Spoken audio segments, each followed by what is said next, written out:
Sa isang tahimik na baryo sa baybayin ng Leyte, nakatira ang pamilyang De la Cruz. Si Mang Arturo, isang mangingisda.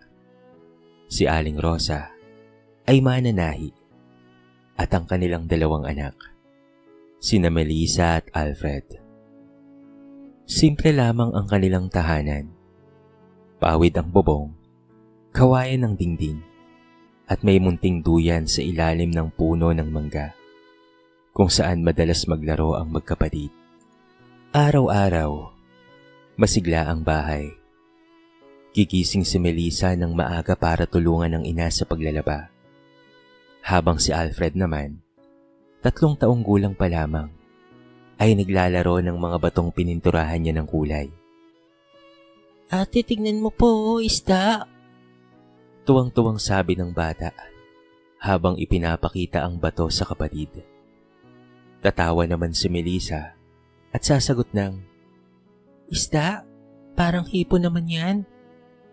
Ganon kasimple ang kanilang kaligayahan.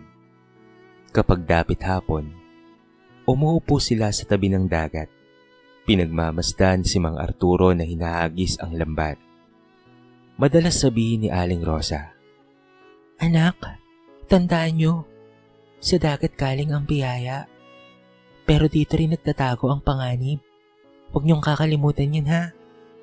Sa murang edad na Melissa, hindi pa niya lubos na nauunawaan ang ibig niyong sabihin.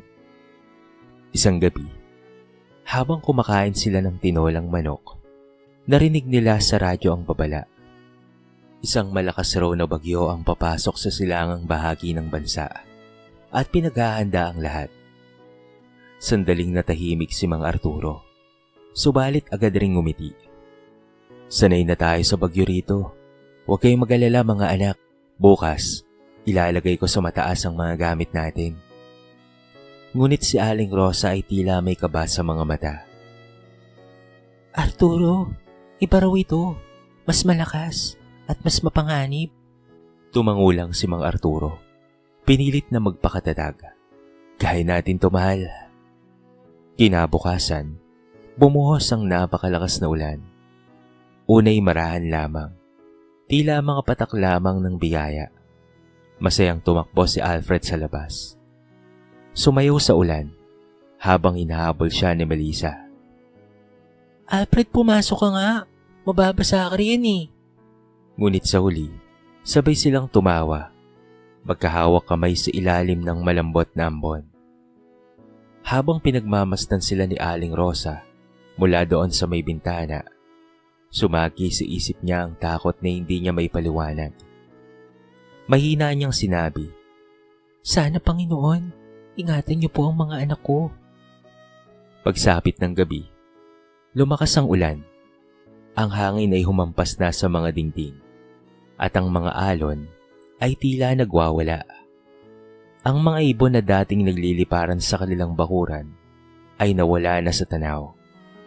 Lumapit si Melissa sa ina. Nanay, natatakot po ako. Hinaplos siya ni Aling Rosa sa ulo. Wala kang dapat na ikatakot, anak. Nandito kami ng tatay mo. Ngunit sa labas, ang kalikasan ay tila may balak na iba. Sa gitna ng ingay ng ulan at hangin, hindi nila alam na yun na pala ang huling gabing buo silang pamilya. Ang gabing babago sa takbo ng kanilang buhay magpakailanman.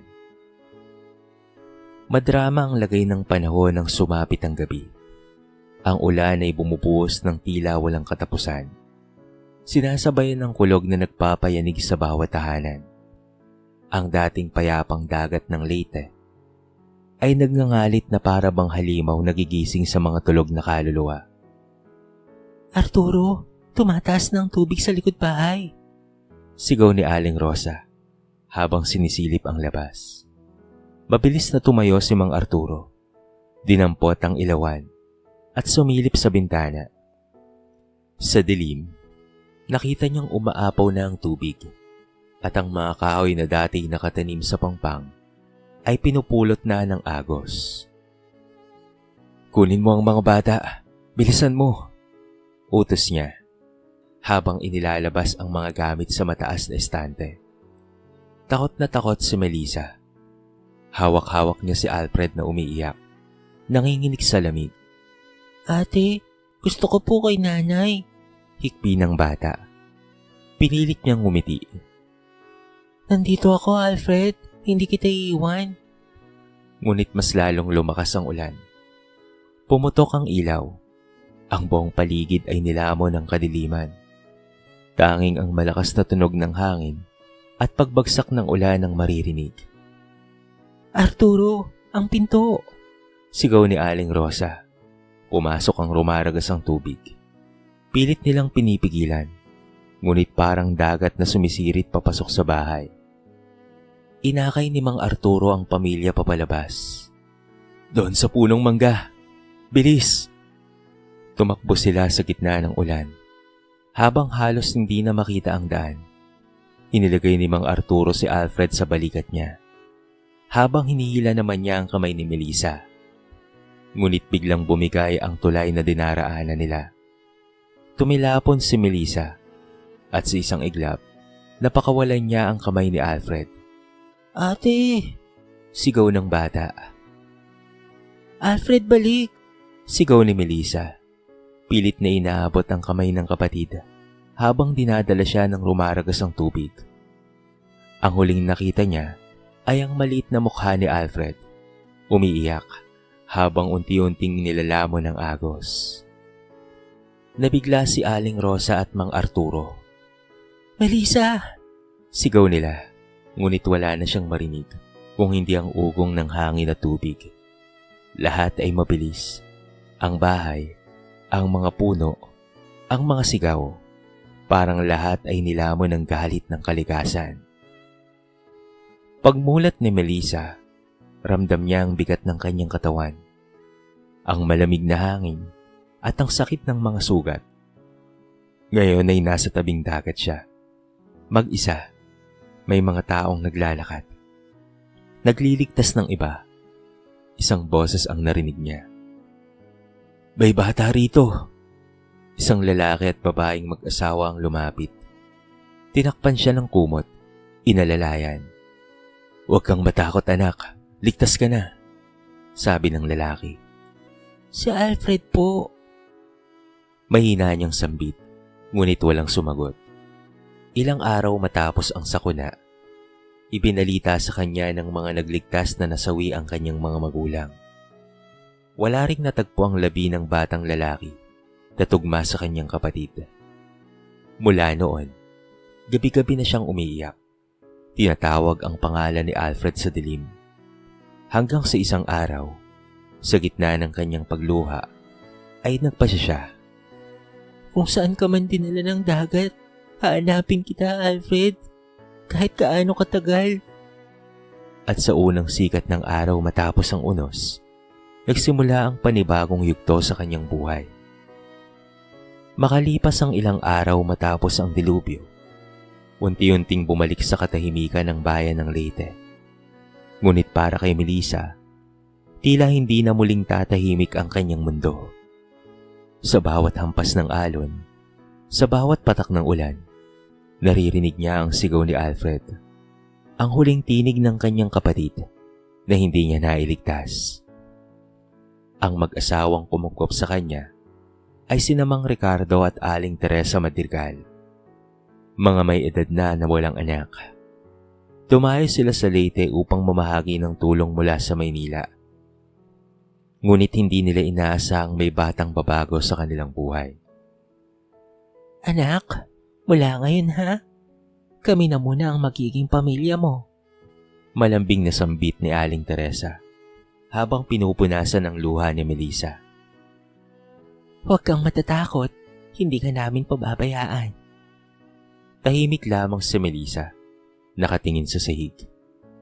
Pero hindi po kayo si nanay at hindi po kayo si tatay. Mahina niyang sabi. Ngumiti si Mang Ricardo at marahang hinaplos ang kanyang ulo. Tama ka, iha. Pero kung papayag ka, maaari kaming maging tatay at nanay mo. Hindi para palitan sila, kung hindi para patuloy kang magmahal at mahalin. Mula noon, nagsimula ang bagong kabanata ng kanyang buhay. Dinala siya ng mag-asawa sa Maynila. Pinalaki ng may disiplina, kabutihan at pagmamahal. Tinuruan siyang magtiwalang muli. Kahit mahirap, ngunit sa likod ng kanyang mga ngiti, palaging may puwang sa kanyang puso. Ang puwang na iniwan ni Alfred at ng kanyang pamilya. Lumipas ang mga taon. Lumaki si Melissa na matalino at masipag. Naging inspirasyon siya sa paaralan. Palaging nangunguna sa klase.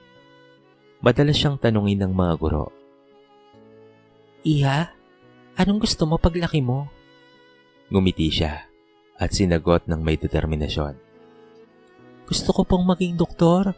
Gusto ko pong tumulong sa mga nawalan ng pag-asa gaya ko. Sa tuwing nakakakita siya ng ulan, napapatingala siya sa langit. Sa kanyang puso, dasal ang bawat patak. Kung buhay ka pa, Alfred, saan naligtas ka? Dumaan ang mga panahon.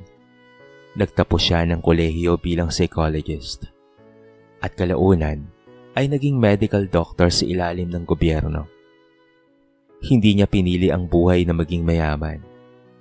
Ngunit pinili niya ang landas ng paglilingkod. Tuwing may programa para sa mga nasalanta o batang ulila, palagi siyang unang voluntaryo. Sa bawat patang tinutulungan niya, nakikita niya ang mukha ng kanyang kapatid. Sa bawat ngiti ng mga gumagaling, naririnig niya ang tawa ni Alfred noong sila'y mga bata pa lamang. Subalit sa likod ng tagumpay, may isang tanong pa ring hindi masagot-sagot. Nasaan ka na, Alfred? Buhay ka pa ba? At habang tinitignan niya ang lumang larawan ng kanilang buong pamilya, punit, kupas, ngunit buo sa kanyang alaala. Marahang dumadaloy ang luha sa kanyang pisngi.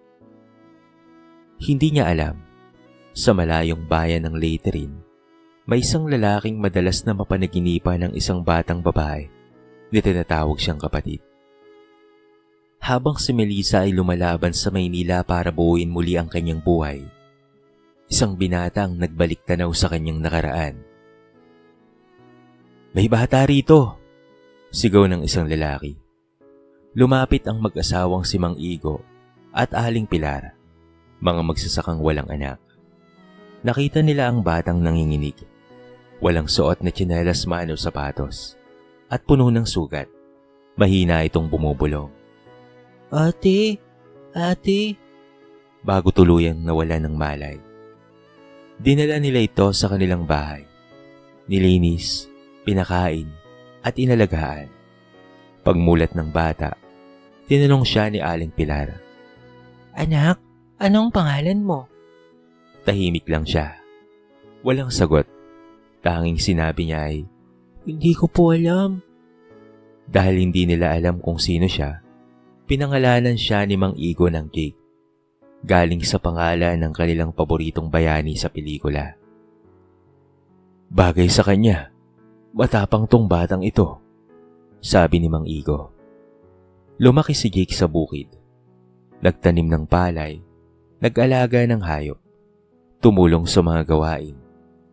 Mabait at masipag siyang bata, ngunit tahimik. Sa tuwing bumabagyo, nagtatago siya sa ilalim ng kama, nanginginig at umiiyak. Hindi niya alam kung bakit, ngunit sa tuwing maririnig niya ang malakas na ulan, parang may sumisigaw sa isip niya. Ate, ate. Naging kabahagi nga iyon ng kanyang pagkatao.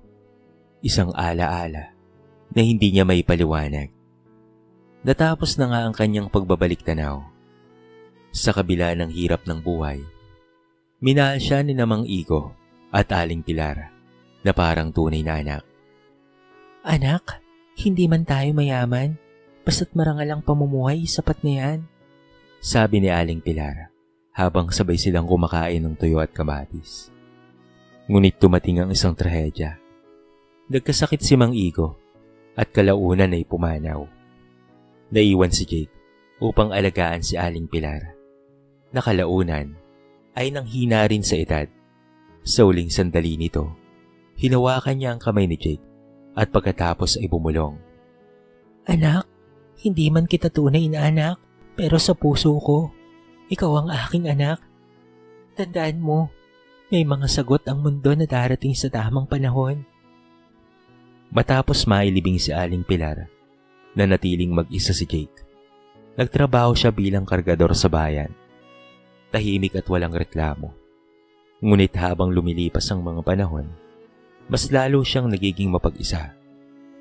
Isang araw, habang nagbubuhat ng mga sako sa pantalan, nadulas siya at nahulog.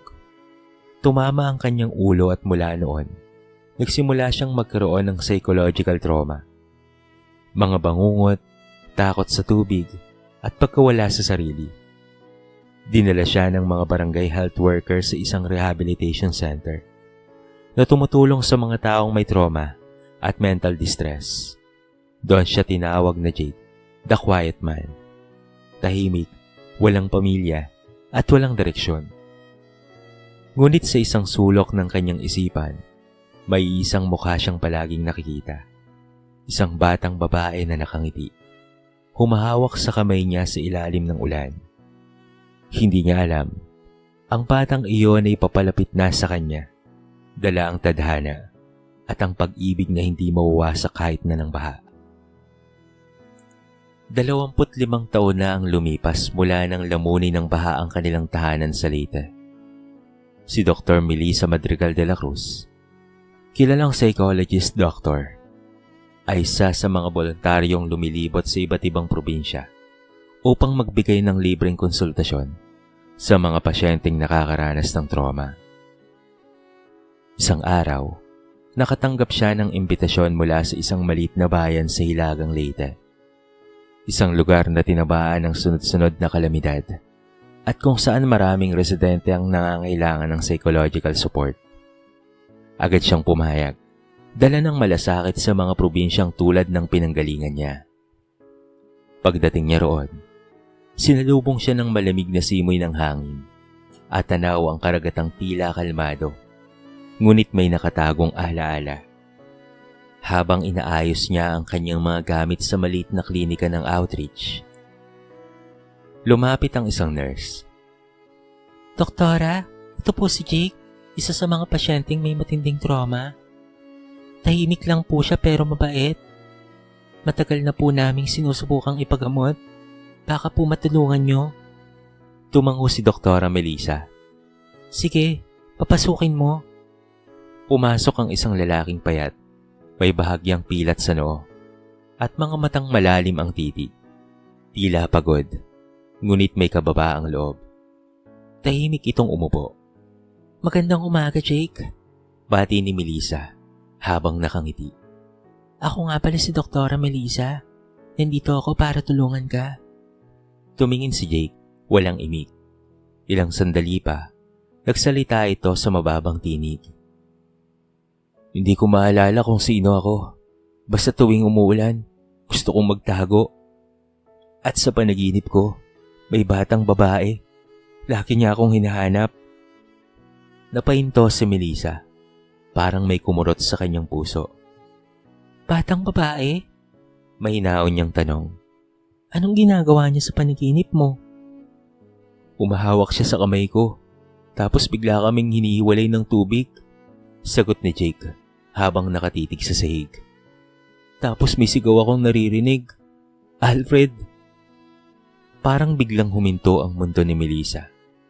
Nawala ang ingay ng paligid, ang huni ng mga ibon, at ang lagaslas ng hangin. Tanging tibok ng puso niya ang naririnig niya. Pakiulit mo nga ang sinabi mo. Mahina niyang sabi, pero nanginginig ang boses. Ano ang sigaw na naririnig mo? Tumingala si Jake. Sa unang pagkakataon, tumama ang kanyang mga mata sa mga mata ni Melissa. May pagkalito, may takot, ngunit may kakaibang koneksyon. Alfred, ulit niya. Yun ang pangalan ko, hindi ba? Tumulas ang luha ni Melissa sa kanyang pisngi. Lumapit siya. Dahan-dahang inawakan ng kamay ng lalaki. Alfred! Bulong niya. Halos hindi na makapagsalita sa sobrang emosyon. Ako ito, si Ate Melissa mo. Parang may sumabog na ilaw sa isip ni Jake. Bigla siyang napahawak sa ulo. Tila nagbabalik ang mga alaala. Ang ulan, ang sigaw, at ang mukha ng batang babae na tinatawag niyang ate. Ate? Ikaw na ba to? Nanginginig niyang tanong. Tumango si Melissa. Umiiyak at niyakap siya ng napakahigpit. Matagal kitang hinahanap. Akala ko wala ka na. At sa unang pagkakataon, matapos ang 25 taon, magkahawak muli ang dalawang kamay na minsang pinaghiwalay ng tubig. Ngayon ay pinagtagpo ng tadhana. Lumipas ang mga araw, matapos ang kanilang muling pagkikita. Ngunit para kay Melissa, parang isang panaginip lamang ang lahat. Tuwing tinitignan niya si Alfred o si Jake, gaya ng pagpapakilala sa kanya, hindi niya maiwasang mapaluwa. Ang dating batang nawawala sa ulan ay narito na ngayon, buhay, humihinga at nakatingin sa kanya. Ngunit hindi ganoon kadali ang lahat. Marami pang takot si Alfred. Tuwing naririnig niya ang ulan, nanginginig pa rin siya. May mga gabi na nagigising siya na parang bang may nahabol sa alaala. Ngunit sa bawat sandali ng kanyang pagkalito, naroon si Melissa, ang kanyang ate, ang gabay na minsan niyang nawala. Hindi mo kailangang pilitin, Alfred, ha? Sabi ni Melissa, habang sabay silang nakaupo sa harap ng dagat, kung saan ginaganap ang kanilang therapy session. Kusang darating ang mga alaala kapag handa ka na.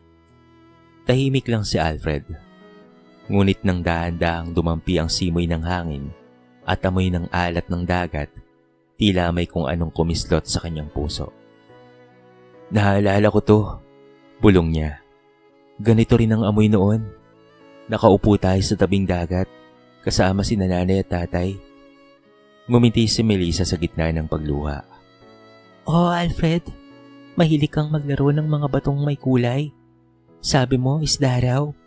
Napatawa silang pareho, at sa unang pagkakataon, nakita ni Melissa ang ngiti ni Alfred, ang ngiting matagal niyang inintay. Habang dahan-dahan niyang binabalikan ang nakaraan, tinutulungan siya ni Melissa na makilala ang sarili. Dinala niya ito sa mga lugar na konektado sa kanilang mga alaala. Ang lumang paaralan, ang simbahan, at sa huli, ang tabing dagat kung saan sila minsang inanod ng baha. Pagdating nila roon, pareho silang natahimik. Ang dagat ay payapa. Tila walang bahid ng unos na minsang kumuha sa kanilang pamilya. Si Alfred ay lumuhod sa buhangin. Pinakawala ng mga luha na matagal na niyang pinigilan. Pasensya na ate ah, mahinahon niyang sabi. Kung bakit hindi kita natulungan noon. Lumapit si Melissa at hinawakan ng kanyang balikat. Wala kang kasalanan, Alfred. Bata ka pa noon. Wala sa atin ang may kasalanan. Ang mahalaga, nandito ka na ngayon. Buhay ka, ligtas, at magkasama na tayo. Sa gabing iyon, nag-alay sila ng mga bulaklak sa dagat, bilang alaala sa kanilang mga magulang, at sa lahat ng nawala. Tahimik silang nagdasal, at habang lumulubong ang araw, tila nagliwanag ang langit, parang yakap ng kanilang mga magulang mula sa kabilang buhay. Mula noon, nagpasya si Alfred na manatili sa programang tumutulong sa mga batang nakaranas ng trauma. Sa tulong ni Melissa, unti-unti siyang natutong harapin ang ulan. Hindi na siya nagtatago. Sa halip ay nakatayo siya, nakatingala, hinahayaan ang bawat patak ng luha na dumaloy sa kanyang mukha.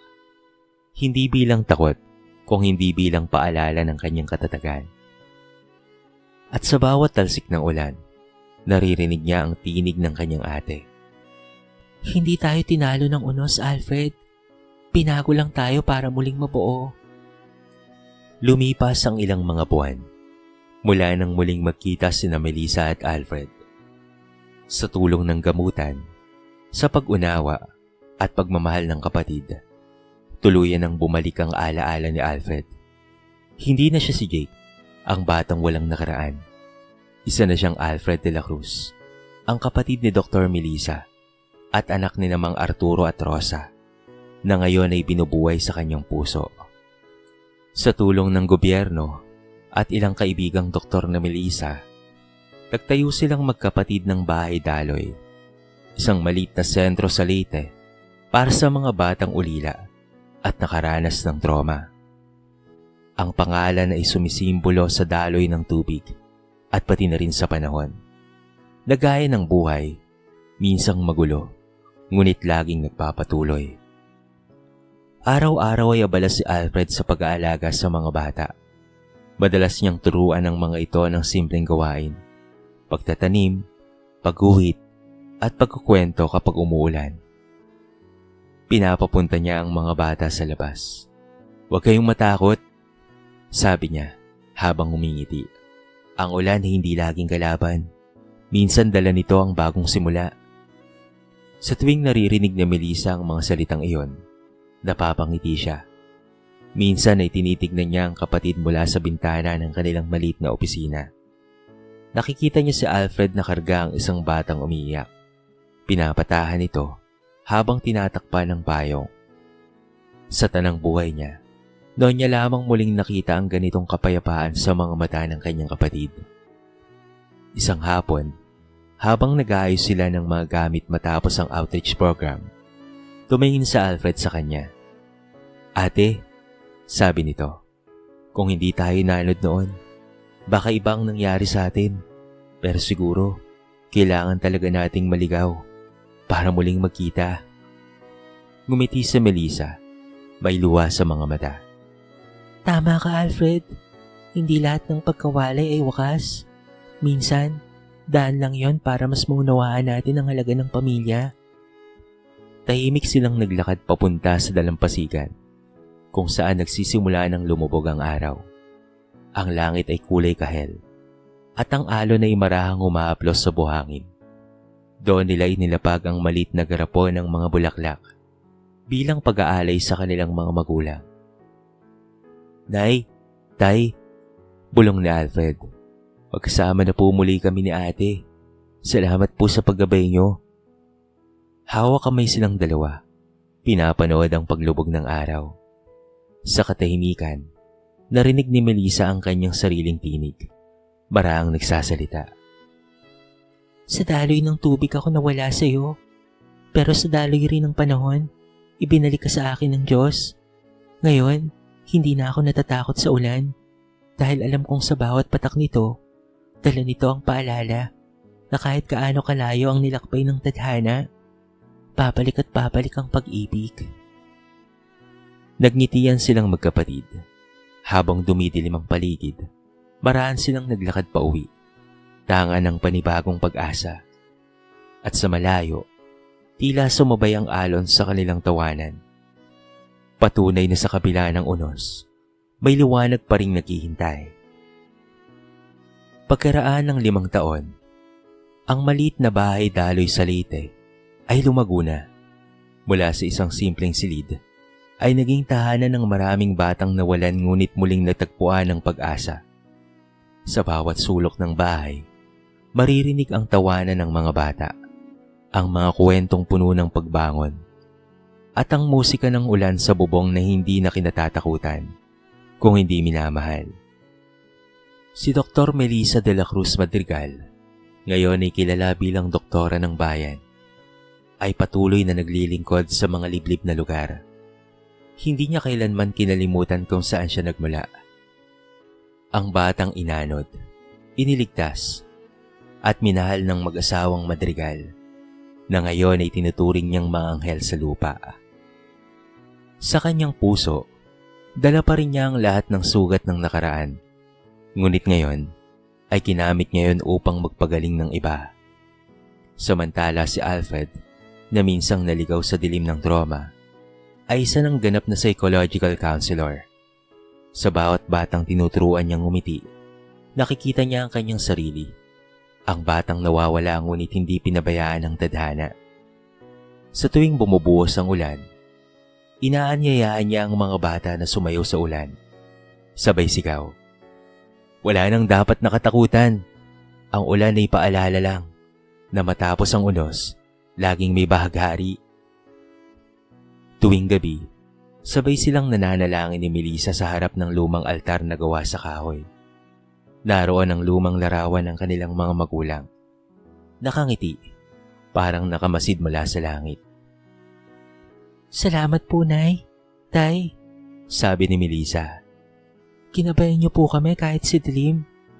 At si Alfred naman, tatawa ng marahan.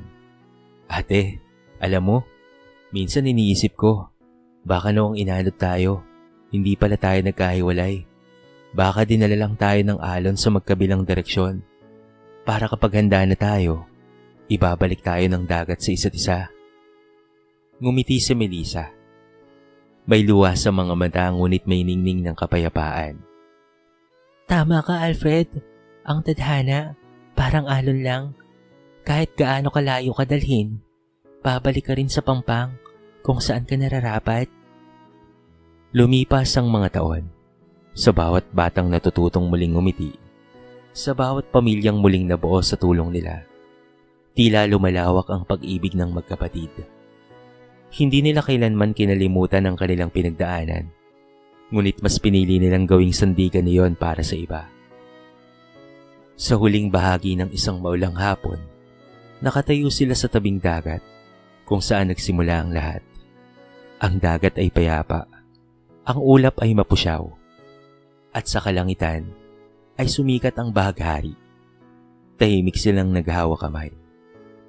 Sa wakas, ate, sabi ni Alfred, ito na ang tunay na tahanan natin. Hindi dahil sa lugar, kung hindi dahil magkasama tayo. Ngumiti si Melissa, at habang may daloy ang tubig, may daloy rin ng pag-ibig at pag-asa. At habang ang hangin ay marahang humaaplo sa kanila, tila sumabay ang dagat sa pag-awit ng buhay. Paalala na kahit gaano kalalim ang sugat ng nakaraan, laging may bukas na naghihintay na may liwanag. Sa kwentong ito ay marami tayong mapupulot na aral. Maaaring tangayin tayo ng buhay sa magkabilang direksyon. Ngunit kailanman ay hindi matatangay ang ugnayan ng pamilya. Tulad ng daloy ng tubig, maaaring maputik at magulo, pero laging may patutunguhan. Pabalik sa pag-ibig, kapatawaran, at pag-asa. Dito na po nagtatapos ang ating mixing kwento sa araw na ito. Sana po ay nagustuhan nyo, at sana po ay kinapulutan nyo ng maraming aral. Kayo mga kabarangay, anong masasabi nyo sa ating kwento? I-comment nyo naman po sa baba ang inyong mga reaksyon, at babasahin natin ang lahat ng yan. I-comment nyo na rin kung taga-saan kayo, para naman malaman ko kung hanggang saan nakaabot ang video na ito. Paki-like and share na rin ang ating kwento para mapakinggan rin ng iba. At kung bago ka pa lamang sa ating channel, baka naman pwedeng pakihit ang subscribe button at bell notification button para palagi kang updated sa mga bago nating upload na katulad nito. So paano mga kabarangay? Hanggang sa muli, thank you so much and peace out!